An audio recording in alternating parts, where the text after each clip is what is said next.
अस्सलाम वालेकुम friends, welcome back to my channel. आज मैं आपके लिए लाई हूँ एक new lecture. Chapter number 7 energetics का है लेक्चर नंबर 8, जो कि इस चैप्टर का एक्सरसाइज को छोड़ के लास्ट लेक्चर है।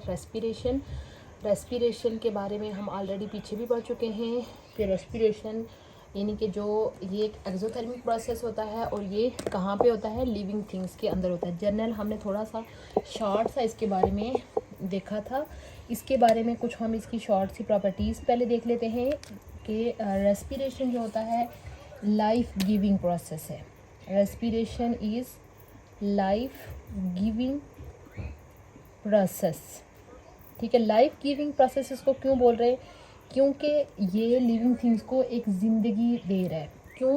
क्योंकि जितने भी हम फूड खा रहे हैं, अगर वो जितने भी लिविंग थिंग्स इस दुनिया में मौजूद हैं, वो जो भी चीज़ खा रहे हैं, जब तक वो उनकी बॉडी में जाके हाज़म होके प्रॉपर उनको एनर्जी की फॉर्म में नहीं जाएगी, तो उस फूड का कोई फ़ायदा नहीं है। ठीक है, यानी कि जो भी एनिमल्स डेली बेसिस पे 3 टाइम या कुछ ज़्यादा टाइम जितना भी वो खाते हैं, वो हमारी बॉडी में जाके उसका रिएक्शन या तो ऑक्सीजन के साथ होता है, और या ऑक्सीजन मौजूद नहीं है तो कुछ और वहाँ पे एनिमल्स मौजूद होते हैं जो कि उस फूड की ब्रेक डाउन करते हैं और फिर उस एनिमल को क्या प्रोवाइड करते हैं, एनर्जी प्रोवाइड करते हैं। इसी वजह से ओवरऑल कहा जाता है कि respiration is a life giving process for living things. ठीक है, अगर आपको पता है कि हम अगर एक दिन खाना नहीं खाएंगे तो हम बहुत डाउन महसूस करेंगे, फिर दूसरे दिन नहीं खाएंगे तो और डाउन महसूस करेंगे। अगर आप एक बंदा एटलीस्ट 10 डेज़ वो खाना नहीं खा रहा, तो वो इतना उसका जिस्म जो है वो वीक हो जाएगा कि वो उठ भी नहीं सकेगा, क्योंकि उसकी बॉडी में रेस्पिरेशन का प्रोसेस नहीं हो रहा। ठीक है, इसलिए याद रखेंगे respiration is a life giving process.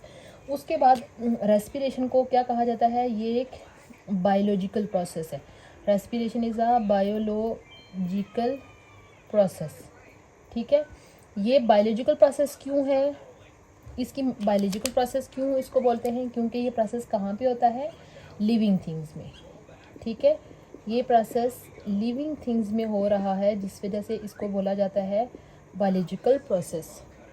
यानी कि ये प्रोसेस लिविंग थिंग्स में हो रहा है, जिस वजह से इसको बायोलॉजिकल प्रोसेस बोला जाता है। ठीक है, अगर हम इसकी ओवरऑल डेफिनेशन देखें कि इस प्रोसेस के अंदर होता क्या है, ठीक है, असल में इस प्रोसेस के अंदर क्या हो रहा है।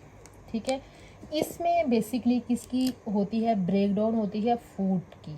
ठीक है, ब्रेक डाउन ऑफ फूड। जो भी हम खाना खा रहे हैं उसकी क्या होती है? ब्रेक डाउन होती है। ठीक है, अब वो जो फूड होती है उसके अंदर क्या क्या चीज़ हो सकती है? उसमें हमारे पास हो सकते हैं कार्बोहाइड्रेट्स, ये बायोलॉजिकल मॉलिक्यूल्स होते हैं। ठीक है, या हो सकते हैं लिपिड्स। ठीक है, कार्बोहाइड्रेट्स और लिपिड की क्या होती है? ब्रेक डाउन होती है। ब्रेक डाउन इसको बोलते हैं रेस्पिरेशन। ठीक है, और ये ब्रेक डाउन के दौरान यूज़ क्या होता है? ऑक्सीजन यूज़ होती है। ठीक है, इंसानों में प्रोसेस होता है ब्रीथिंग का, जो सांस लेने का प्रोसेस होता है, उसके दौरान क्या प्रोसेस होता है कि जब भी कोई लिविंग थिंग सांस लेते हैं, या अगर ह्यूमंस की बात करें तो वो क्या करते हैं? Inhale oxygen into lungs. ठीक है, जब सांस लेने के दौरान क्या होता है कि ऑक्सीजन हमारे यानी बाहर से जो एयर है, एटमॉस्फेयर है, वहाँ से ऑक्सीजन किधर जाएगी? हमारे फेफड़ों के अंदर जाएगी।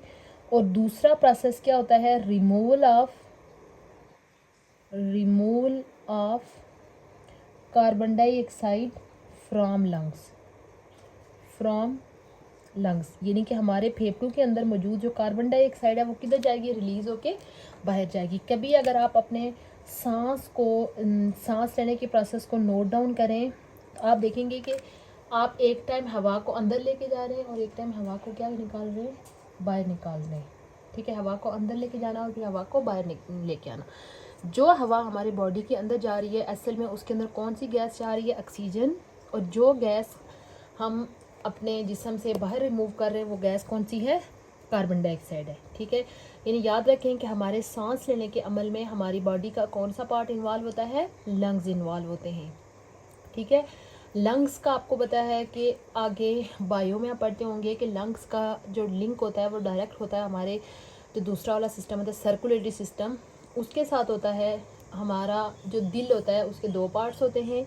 एक के अंदर वो खून शामिल होता है एक पार्ट में जिसके अंदर ऑक्सीजन मिली हुई होती है, और एक पार्ट वो होता है जिसमें ऑक्सीजन शामिल नहीं होती, जो गंदा खून होता है। वो खून जो है वो हमारे फेफड़ों में आता है, और फेफड़े जो बाहर से ऑक्सीजन आई हुई होती है वो उसको उस खून में शामिल कर देते हैं, ठीक है। और जो उस गंदे खून में कार्बन डाइऑक्साइड थी वो उसको क्या निकाल देते हैं, बाहर निकाल देते हैं। यानी कि ये जो ऑक्सीजन बाहर से आएगी, इस ऑक्सीजन को आगे फेफड़े क्या करते हैं, लंग्स में शामिल कर, उसमें ब्लड में शामिल कर लेते हैं। और जो गंदे खून में मौजूद कार्बन डाइऑक्साइड थी, जो कि जिस्म के मुख्तलिफ हिस्सों से कलेक्ट होकर आई हुई थी है, उसको वो जिस्म से क्या कर लेते हैं, बाहर निकाल देते हैं, ठीक है। अब याद रखें कि ये जो दोनों प्रोसेसेस होते हैं, inhaling of oxygen into lungs and removal of carbon dioxide from lungs, ये दोनों प्रोसेस क्या होते हैं, अक्कर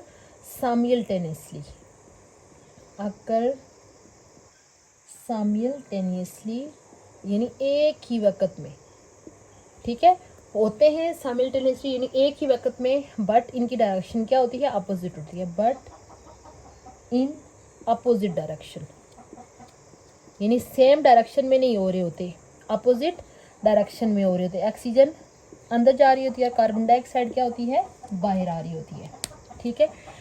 तो अब ओवरऑल की जो रेस्पिरेशन होती है, अगर हम इसके टाइप्स की बात करें तो ये 2 तरह की होती है। रेस्पिरेशन की टाइप्स की बात करें तो इसकी कितनी टाइप्स होंगी, 2 टाइप्स होंगी, जैसे कि उस टॉप पे हेडिंग में भी लिखा हुआ है। पहली टाइप होगी एरोबिक रेस्पिरेशन, एरोबिक, और दूसरी होगी एनएरोबिक रेस्पिरेशन। अब जो होती है एरोबिक रेस्पिरेशन, यानी कि वो रेस्पिरेशन की वो टाइप होती है जो कि किसकी मौजूदगी में होती है, in the presence of oxygen, in the presence of oxygen, जो कि ऑक्सीजन की मौजूदगी में हो रही है। तो ये एनएरोबिक है, तो ये होगी in the absence of oxygen, in the absence of oxygen, यानी कि ये ऐसी रेस्पिरेशन है जिसको ऑक्सीजन की ज़रूरत नहीं होती, ठीक है। तो ओवरऑल अगर हम देखें कि ओवरऑल हमने ऊपर कहा कि जो रेस्पिरेशन का प्रोसेस होता है उसमें होता क्या है, फूड की ब्रेकडाउन होती है और मिलती क्या है, और ये प्रोसेस क्या प्रोवाइड करता है, और एनर्जी प्रोवाइड करता है, प्रोवाइड एनर्जी। अब अगर हम इन दोनों प्रोसेसेस को कंपेयर करें, एरोबिक रेस्पिरेशन और एनारोबिक रेस्पिरेशन को, इन दोनों में से कौन सा प्रोसेस ऐसा होगा जो कि ज़्यादा एनर्जी प्रोड्यूस करेगा, एरोबिक, प्रोड्यूस मोर एनर्जी, यानी कि इस प्रोसेस के दौरान ज़्यादा एनर्जी प्रोड्यूस होगी बनिस्बत किसके, एनारोबिक रेस्पिरेशन की। इसी वजह से हमेशा ये कहा जाता है कि कोशिश करेंगे फ्रेश एयर में सांस लें, ठीक है। जितना हम फ्रेश एयर में सांस लेंगे उतना जो है वो हमारा इंटरनल पार्ट सही रहेगा, ठीक है। अब हम वो रिएक्शन देख लेते हैं कि असल में ये जो रेस्पिरेशन का प्रोसेस होता है एरोबिक रेस्पिरेशन का, उसके दौरान कौन सा रिएक्शन होता है, ठीक है। अगर हमारी बॉडी में कार्बोहाइड्रेट मौजूद है, कार्बोहाइड्रेट यानी कि ग्लूकोज मौजूद है, ग्लूकोज के साथ रिएक्शन होता है किसका, ऑक्सीजन का, और ये ऑक्सीजन यानी ये ग्लूकोज कौन सा है, वो फूड जो हम अपने बॉडी में हमने ली हुई है, ठीक है। और ये हमारे ब्लड में, जो आप देखें हम खाना खाते हैं वो सबसे पहले हमारे मुंह से गुजरते हुए जो हमारी खुराक की नाली है एसोफेगस, उससे गुजर के हमारे स्टोमिक तक आती है। खुराक जो होती है वो मुंह में ही हज़म होना शुरू हो जाती है, ठीक है। कुछ चीज़ें मुंह में हमारे सलाइवा के जरिए से हज़म होती हैं, फिर खुराक की नाली से गुजर के जब फेफड़ों में स्टोमिक में जाती हैं, वहाँ भी उनके ऊपर जो है वो डाइजेशन का सिस्टम होता है। जो चीज़ें वहाँ डाइजेस्ट नहीं होते पाती वो स्मॉल इंटेस्टाइन में चली जाती हैं, वहाँ पे लीवर और पेंक्रियाज से उसके अंदर कुछ इंजाइम्स जाते हैं जो कि वहाँ पे उसको हज़म करते हैं, ठीक है। और स्मॉल इंटेस्टाइन से फिर उस स्मॉल इंटेस्टाइन के अराउंड जो होता है ये ब्लड की वेजल्स, जो कि छोटी छोटी वेजल्स कैपिलरीज मौजूद होती हैं, तो वो जो खाना हज़म शुदा फॉर्म में हो जाता है वो चला जाता है हमारे खून के अंदर, ठीक है। तो जो बाकी चीज़ें जो हज़म नहीं होती वो आगे लार्ज इंटेस्टाइन में और फिर आहिस्ता आहिस्ता हमारी बॉडी से एक्सक्रीट आउट हो जाती हैं। अब वो जो खाना ब्लड में शामिल हो गया वो समझ लें कि वो कौन सी फॉर्म हो गई है, ग्लूकोज। तो ग्लूकोज में ये ऑक्सीजन कहाँ से आया, ये ऑलरेडी मैं ऊपर आपको एक्सप्लेन कर चुकी हूँ कि ये ऑक्सीजन जो हमारा गंदा खून फेफड़ों में जाता है, फेफड़े क्या करते हैं कि उस खून में ऑक्सीजन को शामिल करते हैं। तो उस ब्लड में वो जो ऑक्सीजन और ये ग्लूकोज जो कि हमारे डाइजेस्टिव सिस्टम के ज़रिए से आया है, इनका आपस में रिएक्शन होता है। इनके रिएक्शन होने से हमारे पास बन जाती है कार्बन डाइऑक्साइड, साथ में वाटर, और साथ में तीसरी चीज़ क्या बनती है, एनर्जी। अब ये जो कार्बन डाइऑक्साइड होती है, ये आपको पता है कि ये हमारे वापस क्या होती है, रिमूव हो जाती है, ठीक है, रिमूव फ्रॉम लंग्स। जब हम सांस लेते हैं तो ये हो जाती है। उसके अलावा वाटर आपको पता है कि हमारी बॉडी में वैसे भी पानी की ज़रूरत होती है, पानी ना हो तो डिहाइड्रेशन हो सकती है। और एनर्जी जो होती है वो हमारी बॉडी में स्टोर होती है। जब हमारी बॉडी को ज़रूरत होती है उस एनर्जी की, बॉडी उस एनर्जी को क्या करता है, यूज़ करता है, ठीक है। उसके अलावा अगर हम जो एनारोबिक रेस्पिरेशन की बात करें तो उधर ऑक्सीजन की जगह क्या यूज़ होगा, बैक्टीरिया यूज़ होगा। यानी एनारोबिक रेस्पिरेशन में क्या होगा, bacteria is used, bacteria used,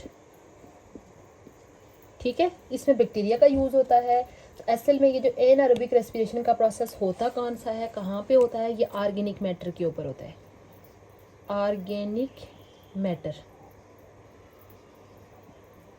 organic matter क्या है, जब किसी लिविंग थिंग यानी किसी प्लांट या एनिमल की डेथ हो जाती है तो उसको आपको पता है कि यानी वो प्लांट अगर उधर ही पड़ा रहे तो उसको अगर यूज़ ना किया जाए उस लकड़ी को, तो वो उधर ही पड़ा हो सकता है कि कुछ 2-3 महीनों बाद या सालों बाद आप देखेंगे कि वो बिल्कुल मिट्टी के साथ शामिल हो जाता है। इसी तरह जब किसी एनिमल की डेथ हो जाती है, अब ह्यूमंस की डेथ होती है तो उसको तो आपको उनको पता है, आपको दफन कर दिया जाता है, ठीक है। एनिमल्स को तो दफन नहीं किया जाता, वो तो आपके सामने उनका जो डिकम्पोजिशन सिस्टम आप देखते होंगे कि जब किसी एनिमल की डेथ हो जाती है तो उसको कहीं फेंक के आते हैं। शुरू में उसकी बॉडी मुकम्मल होगी, आहिस्ता आहिस्ता आप महीनों बाद देखेंगे कि वो उसकी बॉडी मुकम्मल तौर पर ज़मीन का हिस्सा बन जाती है। तो असल में उसकी बॉडी कहाँ पे गई है कि उसकी बॉडी के ऊपर छोटे छोटे बैक्टीरिया ने एक्ट किया है। एक्ट करके आप समझ लें कि उसकी पूरी बॉडी को इतना डिकम्पोज किया कि वो आहिस्ता आहिस्ता किसका पार्ट बन गई, ज़मीन का पार्ट बन गई। वो जो उसी को बोलते हैं ऑर्गेनिक मैटर। यानी चाहे किसी प्लांट की डेथ हुई हो या किसी एनिमल की डेथ हुई हो, उनकी बॉडी मरने के बाद उनकी जो बॉडी होती है उसको क्या बोलते हैं, ऑर्गेनिक मैटर, ठीक है। वो चीज़ हो गई। उसके अलावा फूड वेस्ट, फूड वेस्ट क्या होता है कि आप देखेंगे घर में आप जो फल लेके आते हैं या सब्जियां लेके आते हैं, अगर वो किसी वजह से ख़राब हुई हो तो उनको हम कहीं, अगर हम हमारे घरों में तो हम अपने जो पुरानी चीज़ें होती हैं अपने एनिमल्स को देते हैं। अगर हम अपने एनिमल्स को ना दें, आप उनको किसी एक ही जगह फेंक दें, तो कुछ दिनों बाद आप देखेंगे कि वो जो फूड वेस्ट आपने चाहे पुराने चावल डाले हुए हैं या रोटियां डाली हुई हैं या कोई फ्रूट्स हैं, सब्जियां, कुछ भी हैं, उनके अंदर डिकम्पोजिशन का प्रोसेस होके वो किसका हिस्सा बन जाते हैं, वो हिस्सा बन जाते हैं ज़मीन का। और उनके ऊपर भी एक्ट कौन करता है, यही बैक्टीरिया एक्ट करते हैं, ठीक है। ये बैक्टीरिया उनके ऊपर एक्ट करके उनके अंदर रेस्पिरेशन का प्रोसेस करते हैं। और ये कौन सी रेस्पिरेशन है, एनारोबिक रेस्पिरेशन है। फूड वेस्ट और जो एनिमल का जो वेस्ट होता है,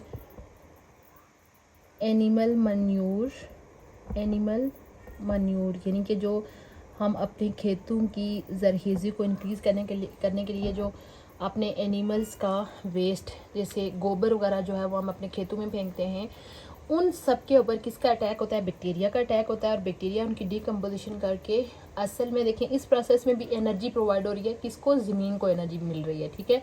और ये सारा प्रोसेस बैक्टीरिया की वजह से होता है। और ये भी रेस्पिरेशन है। और ये कौन सी रेस्पिरेशन है, एनारोबिक रेस्पिरेशन, क्योंकि इसके अंदर ऑक्सीजन यूज़ नहीं हो रही, ठीक है। उसके अलावा शुरू में मैंने लिखा कि रेस्पिरेशन के प्रोसेस में किसकी फूड की ब्रेकडाउन, फूड में कार्बोहाइड्रेट भी हो सकते हैं और लिपिड्स भी हो सकते हैं, ठीक है। जिस तरह से आप देखें कि हम अपने खाने में चावल लेते हैं, आलू, उसके अलावा रोटी जो खाते हैं, उसके अलावा आपको पता है हम अपनी खुराक के अंदर ऑयल भी लेते हैं, ठीक है। जो हम ऑयल यूज़ करते हैं, मक्खन, घी, उसके अलावा कुकिंग ऑयल, ठीक है, वो जो ऑयल हम यूज़ कर रहे हैं वो असल में क्या है, लिपिड्स है, ठीक है। यानी कि हम ऑर्गेनिक कंपाउंड में फूड के तौर पर लिपिड्स को भी यूज़ करते हैं, ठीक है। अगर हम ओवरऑल एनर्जी को कंपेयर करें तो ये भी हमारी बॉडी को एज़ कंपेयर टू कार्बोहाइड्रेट ज़्यादा एनर्जी प्रोवाइड करते हैं, ठीक है। Provide more energy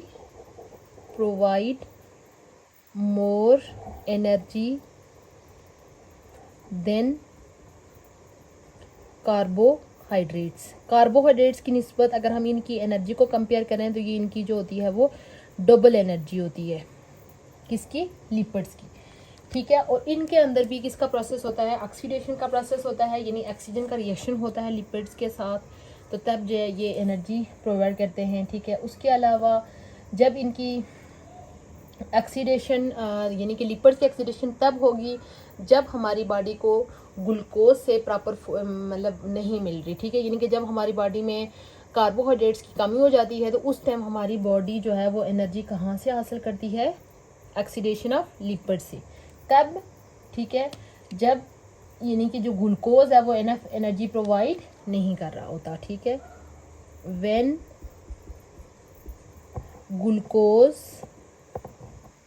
glucose does not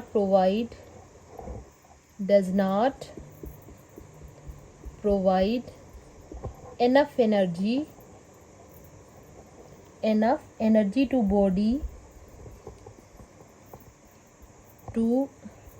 body then lipid oxidation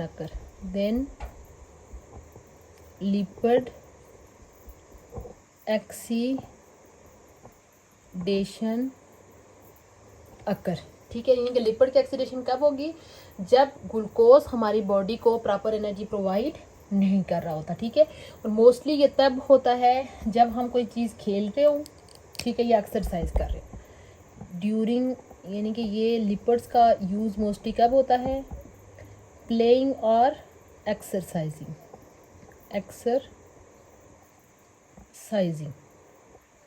खेलने के दौरान और एक्सरसाइज के दौरान, ठीक है। ये था हमारा आज का लेक्चर। इस लेक्चर का सम अप कर लेते हैं। आज हमने रेस्पिरेशन के बारे में देखा कि रेस्पिरेशन लाइफ की गिविंग प्रोसेस है। अगर ये रेस्पिरेशन नहीं होगा तो जो लिविंग थिंग्स की जो लाइफ है वो ख़तरे में पड़ जाती है। उनको ये अपनी लाइफ को उस तरह से प्रॉपर्ली मेंटेन करना उनके लिए बहुत मुश्किल हो जाता है। ये बायोलॉजिकल प्रोसेस है क्योंकि ये लिविंग थिंग्स के अंदर होता है। रेस्पिरेशन के प्रोसेस के दौरान होता क्या है, फूड की ब्रेकडाउन होती है और बॉडी को एनर्जी मिलती है।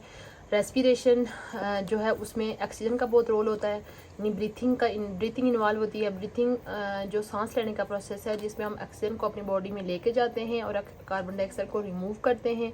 रेस्पिरेशन दो तरह की होती है, एरोबिक रेस्पिरेशन और एनारोबिक रेस्पिरेशन। एरोबिक रेस्पिरेशन जो होती है वो ऑक्सीजन की मौजूदगी में होती है और एनारोबिक ऑक्सीजन की एब्सेंस में होती है।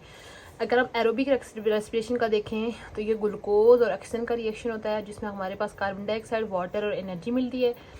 उसके अलावा अगर हम एनारोबिक रेस्पिरेशन की बात करें तो उसमें instead of oxygen bacteria use होते हैं और ये एक्शन होता किसके ऊपर, ऑर्गेनिक मैटर, फूड वेस्ट और एनिमल मैन्योर के ऊपर होता है और जिससे हमारी ज़मीन को एनर्जी मिलती है। उसके अलावा बाज़ औक़ात हमारी बॉडी में ग्लूकोज इनफ नहीं होते तो ग्लूकोज के बजाय हमारा बॉडी जो है वो किससे एनर्जी हासिल करता है, लिपिड से। लिपिड्स जो है वो ग्लूकोज की निस्बत मोर एनर्जी प्रोवाइड करते हैं, तकरीबन डबल एनर्जी लिपिड्स प्रोवाइड कर रहे होते हैं। तो जब इनकी सेम इनके अंदर भी वही लिपिड की ऑक्सीडेशन होती है तो हमारी बॉडी को एनर्जी मिलती है। मोस्टली यानी कि लिपिड्स का यूज़ तब होता है जब हमारी बॉडी को बहुत ज़्यादा एनर्जी चाहिए होती है, जैसे ड्यूरिंग प्लेइंग, जब हम कोई खेल रहे हों या एक्सरसाइज कर रहे हों। तो एक्सरसाइज करने के दौरान आपको बताया कि बॉडी का जो ओवरऑल टेम्परेचर होता है वो इंक्रीज़ कर जाता है। जो सांस की जो दिल की धड़कन है वो इंक्रीज़ कर जाती है। तो उस दौरान हमारी बॉडी को ज़्यादा एनर्जी की ज़रूरत होती है। तो उस टाइम ग्लूकोज के बजाय किसकी ऑक्सीडेशन हो रही होती है, लिपिड की ऑक्सीडेशन हो रही होती है। ये था हमारा आज का लेक्चर। उम्मीद करती हूँ आपको आज का लेक्चर अच्छा लगा होगा। इंशाल्लाह बहुत जल्द मैं न्यू टॉपिक के साथ हाजिर होंगी। तब तक के लिए अल्लाह हाफिज़।